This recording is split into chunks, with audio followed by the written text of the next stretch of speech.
नमस्कार, मैं हूं एस के मंडल। आप सबों को मेरा YouTube चैनल में स्वागत है। आज हम लोग पढ़ रहे हैं BSc math honours semester 2 2D में एक चैप्टर है इलिप्स। हम लोग इससे पहले 4-5 जरा क्लास में वीडियो बना चुके हैं, जिसमें था ऑर्थोगोनल कंटूर सर्किल, फिर उसमें हम लोग पढ़े लिमिटिंग पॉइंट, उसके बाद रेडिकल एक्सिस, उसके बाद हम लोग पढ़े पैराबोला। आज हम लोग पढ़ रहे हैं इलिप्स, जिसको हम लोग कहते हैं हिंदी में दीर्घवृत्त। इसका हम लोग डेफिनेशन निकालेंगे और इसका स्टैंडर्ड इक्वेशन निकालेंगे, जो हम लोग निकालने जा रहे हैं। हम लोग डेफिनेशन पढ़ रहे हैं इलिप्स का। The locus of A point P को कहते हैं locus point, such that it's distance, बोलता है उसका डिस्टेंस कहां से, फ्रॉम फिक्स्ड पॉइंट एस से जो पी का डिस्टेंस है, ये डिस्टेंस हमेशा इस डिस्टेंस माने pt से छोटा होगा तो इलिप्स कहलाएगा, और ये डिस्टेंस और ये डिस्टेंस दोनों समान होगा तो पैराबोला कहलाएगा, और इस डिस्टेंस के तुलना में अगर pt बड़ा हो जाए तो ये हाइपरबोला कहलाएगा। माने इसमें अंतर क्या है कि पैराबोला के लिए दोनों इक्वल टू होगा, ps equal to pt, ellipse के लिए ps कम होगा माने ps छोटा होगा, pt अधिक होगा। तो हम लोग बोल सकते हैं ps is less than pt, और हाइपरबोला के लिए ps ग्रेटर देन pt। तो यहाँ पे हम लोग देख रहे हैं क्या बोल रहा है कि the locus of A point p such that its distance from a fixed point s is less than, छोटा है, its distance from a fixed straight line, straight line मतलब ये स्ट्रेट लाइन कौन, LM इज कॉल्ड इलिप्स। इसका मूल अर्थ है, definition जो है, किसी लोकस पॉइंट P से किसी फिक्स्ड पॉइंट S का जितना दूरी होगा, ये दूरी यदि PT के बराबर हो जाता है तो वो कहलाएगा पैराबोला। अगर किसी लोकस पॉइंट P से S तक का जितना दूरी है, अगर ये दूरी कम हो जाए किससे, PT से, तो ये कहलाएगा इलिप्स। अगर किसी लोकस पॉइंट P से S तक का जो दूरी है, ये दूरी अधिक हो जाए PT से, तो वो कहलाएगा हाइपरबोला। हम लोग को तीन को जानना है कि एक बार इक्वल टू होगा, एक बार लेस देन होगा, एक बार ग्रेटर देन होगा। तो हम लोग यहाँ जान सकते हैं, क्योंकि इलिप्स पढ़ रहे हैं तो PS छोटा होगा, यानी PS लेस देन PT। तो हम लोग यहाँ लिखे हैं PS less than PT। PT से दोनों तरफ हम भाग दे दिए, इधर भी PT लगा दे दिए, इधर भी, इधर कट कट के एक हो गया। तो हम लोग हमेशा PS बटे PT को E से डिनोट करते हैं। E का मान है एक्सेंट्रिसिटी। तो यही चीज हम लोग पैराबोला में E बराबर 1 लिखे थे, इलिप्स में E लेस देन 1 लिखे। जब हाइपरबोला पढ़ेंगे तो यही सब चीज हो जाएगा, E ग्रेटर देन 1। इसमें विशेष अंतर नहीं, जहां पे लेस देन लिखा हुआ है वहां लिखा रहेगा ग्रेटर देन। पैराबोला के लिए इक्वल टू, इलिप्स के लिए लेस देन, और हाइपरबोला के लिए ग्रेटर देन। तो चलिए हम लोग पहले निकालते हैं स्टैंडर्ड इक्वेशन ऑफ इलिप्स। हम लोग निकालना है obtained standard equation of ellipse, यानी इलिप्स का फॉर्मूला निकालना है। इसको हम लोग कहते हैं x स्क्वायर बटे a square plus y square बटे b स्क्वायर बराबर 1। इतना हमको प्रूव करना है। तो सबसे पहले एक फिगर बना लेते हैं अंडे का। इसका आकार होता है अंडे के जैसा। तो हम लोग इधर x लेते हैं, इधर x डैश लेते हैं। अगर हम इधर से देखना शुरू करेंगे तो उधर x डैश और x डैश का मतलब हुआ परछाई, जिसको हम लोग कहते हैं इमेज। तो हम लोग ऑब्जेक्ट इधर से लिए तो उधर वाला x डैश हो जाएगा, कोई दिक्कत नहीं। इधर l m लिए तो इधर l डैश m डैश हो जाएगा। तो देखिए s बोल रहा है कि x एक्सिस में कोई फोकस है, और px, y कोई पॉइंट है जो इलिप्स के ऊपर है, कहीं भी हो सकता है। तो p कहलाएगा लोकस पॉइंट और x कहलाएगा फोकस पॉइंट। और ये x एक्सिस है, ये y एक्सिस है, ये l m डायरेक्ट्रिक्स है, l m डैश कोई दूसरा डायरेक्ट्रिक्स है। तो हम लोग एक तो लेके चल रहे हैं। तो सबसे पहले हम लोग क्या करेंगे, तो p से pq लंब डाल देंगे x एक्सिस पर, p से pt लंब डाल देंगे lm पर। अब जो है p से ps को मिला देंगे, और चूंकि c जो है सेंटर भी है और मिडिल पॉइंट भी है, किसका किसका, a डैश का, इसलिए हम लोग बोल सकते हैं ca इक्वल टू a और cb इक्वल टू a, यानी दोनों। इसी को हम लोग लिख दिए हैं s is the focus, lm be the directrix. s से sz लंब डाला गया, ये भी परपेंडिकुलर लाइन है, लंब डाला गया किस पर, lm पर। और जो पैराबोला को काट रहा है, कहां कहां पर काट रहा है, इंटरनली a पर और एक्सटर्नली बाहर तरफ कितना पर a' पर। हम लोग यहाँ जो अभी बोले हैं c क्या है, ओरिजिन है किस, और c x और x' x एक्सिस है, हम लोग बोल सकते हैं cy जो है y एक्सिस है, p कोई पॉइंट है b any point on the ellipse. तब हम लोग जितना बात बोले p से pq लंब डाला गया x एक्सिस पर, p से pt लंब डाला गया डायरेक्ट इस पर, और p से ps को मिलाया गया। क्योंकि हम लोग का c सेंटर है इलिप्स का, इसलिए हम लोग बोल सकते हैं, और मिडिल पॉइंट भी है a c a और c a डैश, यानी यहां से यहां तक जितना होगा यहां से यहां तक का भी मान उतना ही होगा। ये रहा मेरा पहला इंट्रोडक्शन। अब जो है इसके बारे में हम लोग आगे की चलेंगे। पहला हम लोग सबसे पहले अगर हम इसको ओरिजिन मान लें और यहां से कल्पना करें कि यहां से एक लाइन खींचा गया और इसका पॉइंट का मान दिया हुआ है x, y, तो ये मान हो जाएगा मेरा x, ये मान मेरा कितना हो जाएगा x, और ये मान मेरा कितना हो जाएगा ये y। किसके लिए, p पॉइंट के लिए। हम लोग यहां से नहीं नापेंगे, हमेशा सेंटर से मेजरमेंट करते हैं, तो ये कहलाएगा x और ये कहलाएगा y। और अभी हम लोग माने c मिडिल पॉइंट है, इसलिए ca बराबर c' is equal to small a हम लोग मान लिए हैं। अब हम लोग आएंगे फ्रॉम फिगर से, हम लोग आते हैं चित्र से। फ्रॉम फिगर c से cq को हम लोग x लिख देते हैं, p से pq को y लिख देते हैं, और हम लोग वहां क्या मान के रखे हैं, ca बराबर ca' बराबर a मान के रखे हैं। अब हम लोग जो है आते हैं नाउ में, नाउ मीन्स अब as बटे az लेना है इज इक्वल टू e। यहां से हम लोग लिख सकते हैं as, ये उधर चला जाएगा, e इंटू az हो जाएगा।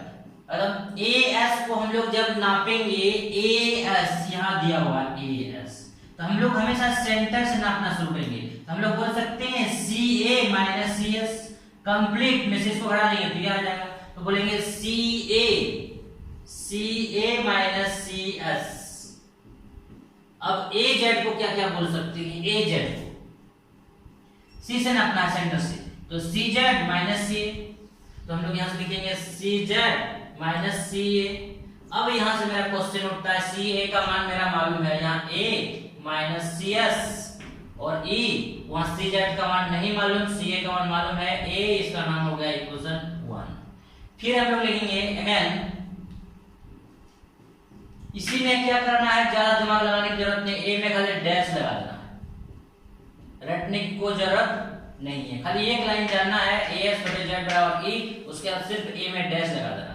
अब यहाँ से हम लोग लिखेंगे a' is equal to e, और यहाँ से हो जाएगा a'z। तब हम लोग बोल सकते हैं a' कहाँ है, फोटो में खोजेंगे a', ये a', तो हम लोग बोल सकते हैं ca' प्लस cs, तो हम लोग यहाँ से लिखेंगे ca' प्लस cs, e लिख देंगे। अब हम लोग आता है a'z, यहाँ से a'z, ये यहाँ से यहाँ तक, तो हम लोग बोल सकते हैं ca' और cz, ca' plus cz, ca' cz। तब यहाँ सबका मान, जिसका जिसका मान जानते हैं बैठा देंगे, यहाँ a प्लस cs, e लिख देंगे, इसका मान a प्लस cz, इसका मान हो गया 2। इक्वेशन 1 और 2 को जोड़ना है, इक्वेशन 1 और 2 को जोड़ना है। तो सबसे पहले यहां से हम लोग इधर आते हैं, क्या क्या होगा, एडिंग इक्वेशन 1 एंड 2, 1 और 2 को जोड़ना है। तो 1 में क्या क्या आ जरा देख लेंगे, a माइनस cs जोड़ a प्लस cs, ये हो गया लेफ्ट साइड का। अब हम लोग आते हैं राइट साइड में, इक्वल टू दे देंगे, राइट साइड में दोनों जगह e है तो e कॉमन ले लिया जाए, बचे कितना cz minus a plus cz। अब हम लोग यहां से क्या क्या कट जाएगा, देखो cs कट जाएगा, यहाँ से a और a कट जाएगा, तो a plus a equal to मेरा 2a बचा। अब यहाँ से मेरा क्या क्या बचेगा, देखो e लिख देना है cz और cz 2cz। तो एक काम कर सकते हैं, 2 2 कट गया, तो मेरा यहाँ से बचा a बराबर e cz। अब हम e को इधर भेज देंगे, तो a बटे e बराबर मेरा यहाँ cz। ये इक्वेशन नंबर 3 कहलाएगा। ये क्या कहलाएगा, इक्वेशन नंबर 3। अब हम लोग क्या करेंगे, समीकरण 2 से 1 को घटाने पर, तो हम लोग का क्वेश्चन उठता है समीकरण 2 से 1 को घटाने पर एक बार जोड़ना है, एक बार घटाना है। तो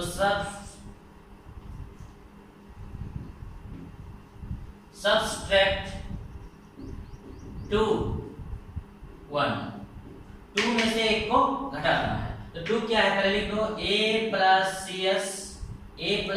cs minus a minus cs। ये पहला वाला है और ये दूसरा वाला में से पहला को घटाना है, तो उसमें e कॉमन ले लेंगे। दूसरा में क्या था, a प्लस cz में से पहला वाला को घटाना है, माइनस cz माइनस a। तब मेरा क्या क्या रिजल्ट आएगा जरा देखो तो, a plus cs minus a plus cs। यहाँ e लिख देंगे, ब्रैकेट तोड़ेंगे, a plus cz minus cz plus a। तो यहाँ से मेरा कटेगा a cs और cs 2cs is equal to, यहाँ से मेरा क्या क्या कट जाएगा, cz और cz। तो e बचा, ब्रैकेट के अंदर a बचा और a बचा, कितना बचा 2a। अब हम लोग यहाँ पे 2 है, यहाँ पे 2 है, 2 2 कैंसिल, तो बच कितना गया मेरा, cs is equal to a in e into a equation number मेरा 4 हुआ। तो मेरा इक्वेशन नंबर 4 मालूम है, 3 मालूम है, उसको हम साइड में लिख लेते हैं, हमको जरूरत पड़ेगा cz का मान, cz is equal to a बटे e और cs, ये इक्वेशन 3 था, और cs is equal to ae,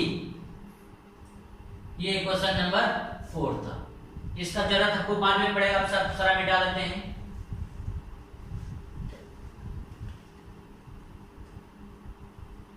अब मेरा क्वेश्चन उठता है, हम लोग सबसे पहले क्या निकाले, as बटे az, उसी में as बटे az। अब हम लोग आएंगे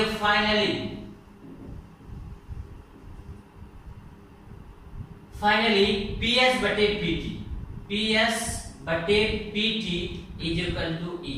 तो ps बराबर e pt कर देंगे, ps बराबर, अब हम लोग एक काम करते हैं, e लिख देंगे और इस pt को, यहाँ t है, ये pt को हम लोग क्या लिख सकते हैं, यहाँ से देखें तो पूरा लिख सकते हैं, समांतर चतुर्भुज वैसा चतुर्भुज जिसकी आमने सामने की भुजा बराबर है एवं समांतर। तो हम लोग pt को लिख सकते हैं qz या zq, तो हम लोग लिख देंगे qz। अब हम ps को रहने देते हैं, इसको लिख सकते हैं e लिख देंगे, और qz जो पूरा पूरी है c से नापना शुरू करेंगे, तो लिखेंगे cq प्लस cz। तो यहाँ लिखेंगे cq प्लस cz। मेरे पास क्या क्या मान मालूम है देख लेंगे, तो ps लिख देना है, e लिख देना है, और cq का मान हमको क्वेश्चन से ही मालूम है, फ्रॉम फिगर से x, और cz का मान अभी हम बहुत मेहनत करके निकाले हैं, a बटे e, ये रहा मेरा। अब दोनों तरफ स्क्वायरिंग कर देते हैं, स्क्वायरिंग कौन साइड, बोथ साइड। तो मेरा क्या क्या रिजल्ट आएगा देखो तो, यहाँ से हम लोग लिख सकते हैं ps स्क्वायर बराबर e स्क्वायर, और यहाँ से आएगा x बट प्लस इसका होल स्क्वायर, ब्रैकेट दे देते हैं। अब हम लोग यहाँ से तोड़ेंगे, ps के लिए हम लोग देखेंगे किसी त्रिभुज में, आइए तो ये त्रिभुज को गौर से देखा जाए, p समकोण त्रिभुज है, तो ये कर्ण है, 90 डिग्री के सामने कर्ण होता है, कर्ण स्क्वायर बराबर लंब स्क्वायर प्लस आधार स्क्वायर, यानी SQ square plus PQ square. तो इसको हम लोग लिख सकते हैं SQ square plus PQ square, कर्ण स्क्वायर बराबर लंब स्क्वायर प्लस आधार स्क्वायर, या आधार स्क्वायर प्लस लंब स्क्वायर। अब हम लोग यहाँ से एक काम करेंगे, e स्क्वायर को रहने देंगे, इसको तोड़ देंगे, a प्लस b का whole square, a square plus b square plus 2ab ये रहा। अब हम लोग यहाँ से एस क्यू का मान को निकालेंगे। एस क्यू किसको बोलते हैं? S Q. तो ये है सी, तो एस क्यू को फिर से हम लोग लिखना चाहेंगे, ये क्यू है तो एस क्यू को लिख सकते हैं C S plus C Q. तो यहाँ से लिखेंगे C S plus C Q का होल स्क्वायर। अब पी क्यू का मान फ्रॉम फिगर से हुआ है, तो यहाँ से मेरा रिजल्ट देगा, इसे गुणा कर देंगे तो ई square X square E square ए स्क्वायर बटे E square plus E square 2a into ई। यहाँ ए नहीं बल्कि एक्स है, एक्स। तो मेरा यहाँ से क्या क्या कट रहा है, देखो तो ई स्क्वायर कट रहा है, ई कट रहा है। अब हम लोग ऊपर लिखते हैं। अब यहां से मेरा मान देगा सी एस का मान मालूम है ए ई प्लस सी क्यू का मान मालूम है एक्स का whole square plus Y square. अब रिजल्ट मेरा क्या क्या दिया, यहां से E square X square plus A square, E square खत्म हो गया, यानी बचेगा सिर्फ ए स्क्वायर प्लस यहां से बचेगा 2xae 2ab,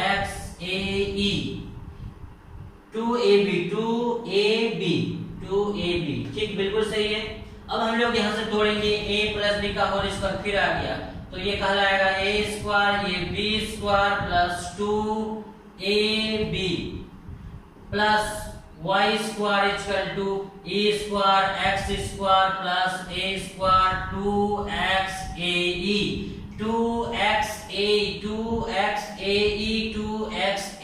दोनों तरफ से कट जाएगा। अब जो बच गया उसको लिख दिया जाए a square e square x square plus y square, बचा यहाँ e square x square plus a square. अब मेरा मूल अर्थ होता है कांस्टेंट वाला को दाहिने तरफ ले जाना है और वेरिएबल वाला को बाएं तरफ रखना है। तो यहाँ हमारा x स्क्वायर है, y स्क्वायर है, x वाला को इधर लाओ, e square x square constant है, a स्क्वायर उधर जाएगा, a स्क्वायर e स्क्वायर। तो यहाँ से मेरा मान क्या क्या निकला, देखो यहाँ से हम बोल सकते हैं कि x square plus y square. अब एक काम कर देते हैं, देखो यहाँ पर भी x है, यहाँ पर भी x है, तो x को हम कॉमन ले लेते हैं। तो मेरा यहाँ आएगा x स्क्वायर, बच कितना गया यहाँ से 1 minus e square plus y square. Right side में भी a स्क्वायर कॉमन ले लेते हैं, तो 1 माइनस e स्क्वायर बचेगा।